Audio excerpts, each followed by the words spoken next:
Vietnam merasa ditipu Dr. Choi Ju-yang. Pemain Abroad Timnas Indonesia, Asnawi Mangkualam resmi berpisah dengan klub Korea Selatan, Jeonnam Dragons. Bung Toel kritik pedas PSSI hanya urus naturalisasi. Timnas Indonesia akan melawan Timnas Libya dalam laga uji coba. Bagaimana rekam jejak skuad Garuda saat melawan The Mediterranean Knights? Simak info selengkapnya berikut ini.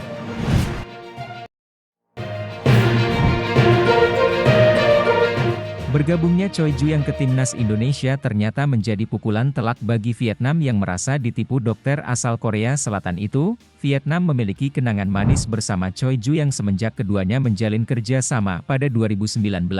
Namun, memori indah itu hanya bertahan hingga 2021 sebelum Choi Ju-yang memutuskan pergi dari skuad Timnas Vietnam. Menurut laporan salah satu media Vietnam, alasan Choi Ju-yang enggan melanjutkan kerja sama karena usianya. Setahun kemudian giliran Park Hang-seo yang meninggalkan Vietnam usai tak memperpanjang kontraknya di akhir 2022, sosok Choi Ju yang pernah menjadi dokter tim andalan Gus Hiding di Timnas Korea Selatan pada Piala Dunia 2002. Kenangan manis pun pernah ia ciptakan bersama Timnas Vietnam di bawah asuhan Park Hang-seo, tak hanya di tim senior maupun kelompok umur, mulai Asian Games 2018, kemudian Piala AFF 2018, Piala Asia 2019, kualifikasi Piala Asia U23 2020, kualifikasi Piala Dunia 2022 dan Piala AFF 2021. Publik Vietnam yang menjulukinya sebagai dokter jenius asal Korea ini sempat membantu Park Hang-seo di SEA Games 2022 dan Piala Asia U23 2022.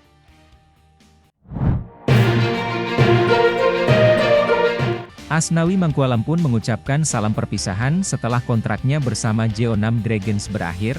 Dilansir dari Transfermarkt, kontrak Asnawi memang habis per hari ini, Minggu 31 Desember 2023. Dalam postingannya tersebut, tampak Asnawi mengunggah kumpulan foto saat ia membela klub K-League 2 tersebut. Selain itu, Asnawi juga menyampaikan terima kasih dan kalimat perpisahan dengan timnya tersebut. Terima kasih banyak dan berharap yang terbaik, tulis Asnawi Mangkualam dalam unggahan Instagramnya. Pada musim 2023, Asnawi Mangkualam telah mencatatkan 27 penampilan bersama Jeonnam Dragons di semua kompetisi. Dalam 27 penampilan tersebut, mantan pemain PSM Makassar itu berhasil mencetak 2 assist. Meski telah mengucapkan sayonara kepada Jeonnam Dragons, hingga kini belum diketahui kemana kapten Timnas Indonesia itu berlabuh. Apakah ia akan terus bermain di luar negeri? Atau bisa jadi ia akan balik ke Liga 1, pasalnya, beredar kabar bahwa Persib Bandung sempat meminati jasa Asnawi Mangkualam.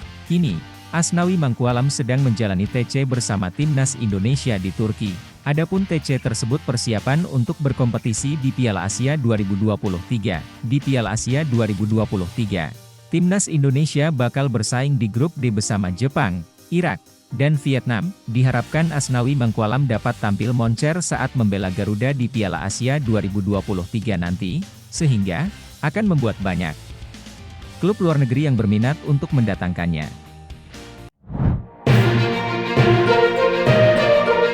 Pengamat sepak bola, Tommy Welly, angkat bicara soal banyaknya pemain diaspora yang dinaturalisasi untuk memperkuat timnas Indonesia. Menurutnya, pembentukan tim nasional seharusnya tak melupakan kompetisi. Federasi tidak cuma mengurusi timnas.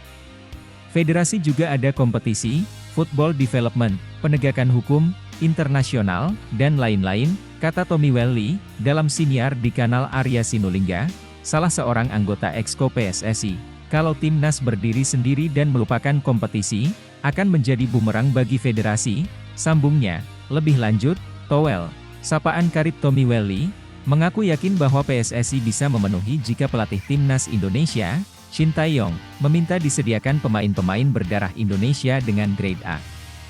Namun, akhirnya, pertanyaan besarnya, kompetisi ini apa, tukas Toel? Apa hanya sekadar bancakan, asal ramai saja?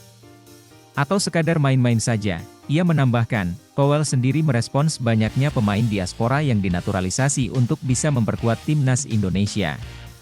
Di sisi lain, kompetisi lokal, yang diharapkan sebagai kawah candra di muka talenta lokal sebelum memperkuat timnas Indonesia, masih kerap berjalan di luar harapan. Banyak permasalahan dan kontroversi yang terjadi di kompetisi lokal.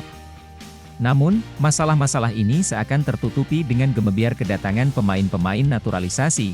Lebih lanjut, Towel menyebut bahwa bisa saja timnas Indonesia diisi seluruhnya oleh pemain-pemain naturalisasi.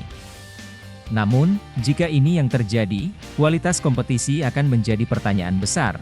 PSSI pasti akan ditanya, kompetisimu artinya apa? Kata Towel, inilah yang saya ingatkan dari awal.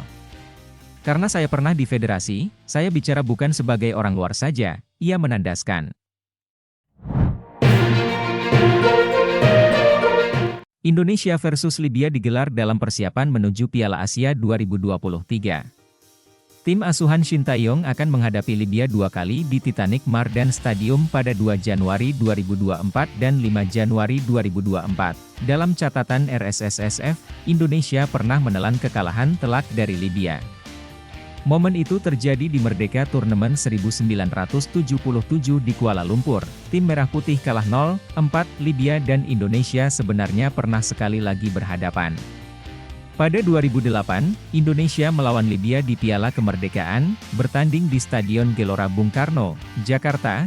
Pada 29 Agustus 2009, Indonesia sebenarnya tertinggal 0-1 dari Libya pada babak pertama dengan gol dari Abdallah Mohamed. Libya menolak untuk bertanding di babak kedua. Indonesia diputuskan menang WO dengan skor 3-1. Belakangan baru diketahui bahwa ada kekerasan yang dialami pelatih Libya, Gamal Adn Abu Nowara, mendapat kekerasan dari ofisial timnas, Sudarno. Setelah 2 kali melawan Libya, Indonesia masih akan sekali menjalani laga uji coba. Mark Klok CS akan melawan Iran pada 9 Januari di Doha, Qatar. Piala Asia 2023 akan berlangsung pada 12 Januari 2023. Laga pertama Indonesia akan digelar pada 15 Januari 2023, melawan Irak. Setelah itu, Indonesia akan melawan Vietnam dan Jepang. Jangan lupa like, komen, dan subscribe agar tidak ketinggalan update dari kami, Lokal Football.